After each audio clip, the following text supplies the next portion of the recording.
윤석열 전 대통령이 처음으로 특검 조사를 받았습니다. 2차 소환을 앞두고 다시 한번 특검팀과 기싸움을 벌이고 있는데요. 어떻게 된 일인지 이슈와 법률 박시영 변호사와 함께 살펴보도록 하겠습니다. 어서 오십시오. 네, 안녕하십니까. 네.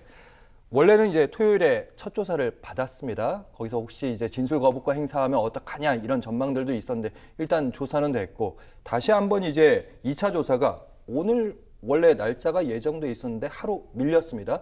무슨 일이 벌어진 겁니까? 네, 이제 말씀하신 것처럼 조은석 특검이 이제 윤 전 대통령에 대한 이제 수사에 본격적으로 착수하는 상황입니다. 그간 경찰이 수사했던 체포영장 집행 과정에서의 어떤 공무집행 방해 혐의, 그리고 이제 비아폰 삭제 등 증거인멸 관련된 혐의에 대해서 이제 경찰이 수사를 했었고요.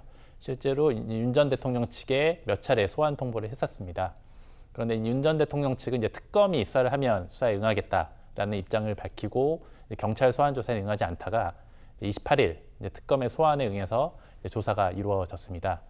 다만 이제 말씀드렸던 혐의에 대해서 조사는 이루어지지 않았습니다. 당시 조사자를 문제 삼아서 이제 변호인 측에서 조사에 응하지 않았고요.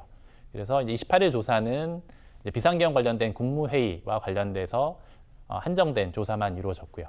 그래서 특검은 이제 조사하지 못했던 부분에 대한 추가 조사를 위해서 이제 7월 1일 이제 소환 통보를 해놓은 상태인데요. 이제 변호인 측에서는 이제 7월 3일 이후로 출석을 하겠다라는 입장을 밝힌 상태여서 7월 1일 이제 소환 조사가 이루어질지에 대해서는 아직 확정되지는 않은 상황입니다. 그러니까요. 지금 보니까 바로 나오려면 내일 나와야 된다 이런 입장인 거잖아요. 근데 아직은 윤 전 대통령의 공식 입장은 7월 3일에 나갈 수밖에 없다. 뭐 재판 관련된 일정이 있다. 이런 식으로 답변서를 제출한 걸로 아는데 만약에 당장 내일인데 몇 시간 안 남았지 않습니까?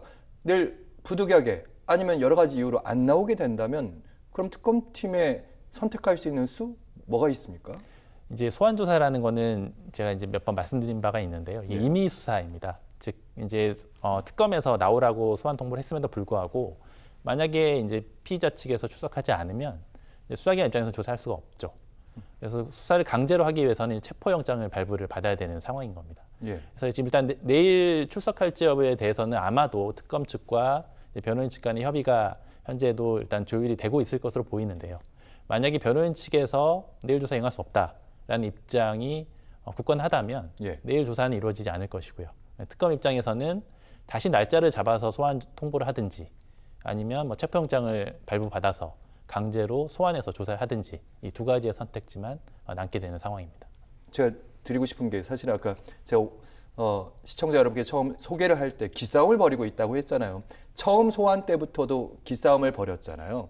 2차 소환 때도 지금 날짜를 가지고 어떻게 보면 특검팀과 윤 전 대통령 측이 팽팽하게 서로 밀리지 않겠다 이런 입장을 보이고 있는 것 같은데 만약 이번 특검팀이 하루 그럼 7월 3일로 나오시라 이렇게 뒤로 빼는 것도 상상하기가 좀 쉽지 않아서요. 예. 그러니까 특검은 이제 입장을 밝혔죠. 이제 뭐 변호인 측에 끌려다니지 않겠다, 원칙대로 하겠다, 법에 따른 절차대로 하겠다라는 입장이었는데 그래서 이제 지난번에 체포영장을 청구를 이제 했었던 것이고요.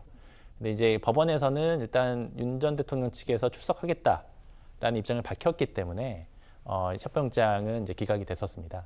특검 입장에서는 사실 다시 한번 체포영장을 청구를 하는 게 약간은 부담이 되는 상황일 수밖에 없고요. 예. 그리고 이제 말씀드렸다시피 이제 소환 조사라는 건 임의 수사이기 때문에 특검 입장에서는 뭐 다시 한번 날짜를 협의해서 진행을 하는 방안도 아마 고려 중일 것으로 보입니다. 사실은 이 날짜를 뭐 뒤로 미루는 게 특검 입장에서는 약간 기싸움에서 밀리는 것처럼 보이는 측면도 있지만 중요한 것은 이제 조사를 하는 것이거든요. 그래서 특검 입장에서 어떤 윤 전 대통령에 대한 조사는 불가피한 상황이고 윤 전 대통령 측에서 피할 수가 없는 상황입니다.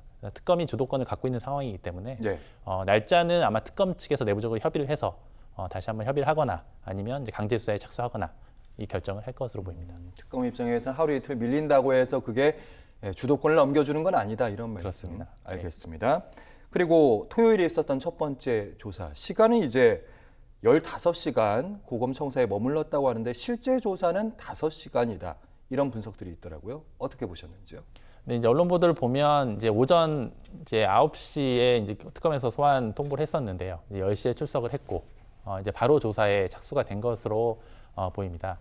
이제 말씀드렸다시피 이제 특검에서 조사하려고 했던 혐의는 이제 특수공무집행 방해 혐의와 증거인멸 교사 이 부분에 대한 조사를 진행하려고 했던 것인데요.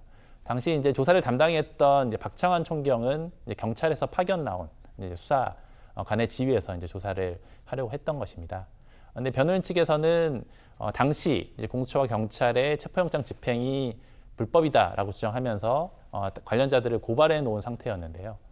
지금 조사를 임하겠다고 나왔던 이 박창환 총경이 피고발 대상이기 때문에 이 조사관의 조사에는 응할 수 없다라는 입장을 밝혔습니다.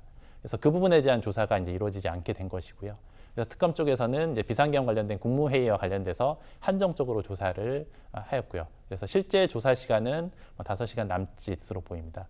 특히 이제 특검의 조사라는 것이 시간은 있더라도 그 시간의 일부는 이제 조서를 열람하거나 휴식하거나 뭐 식사 시간을 갖거나 하는 식으로 하기 때문에 실질적으로 조사에 임하는 시간은 더 줄 수밖에 없거든요. 그래서 아마도 이날도 실제 조사 시간은 5시간 이내일 가능성이 매우 높아 보이고요. 그래서 특검은 이제 조사가 이루어지지 않은 부분에 대해서는 추가 소환 조사를 해서 조사를 할 수밖에 없는 상황이 된 것입니다.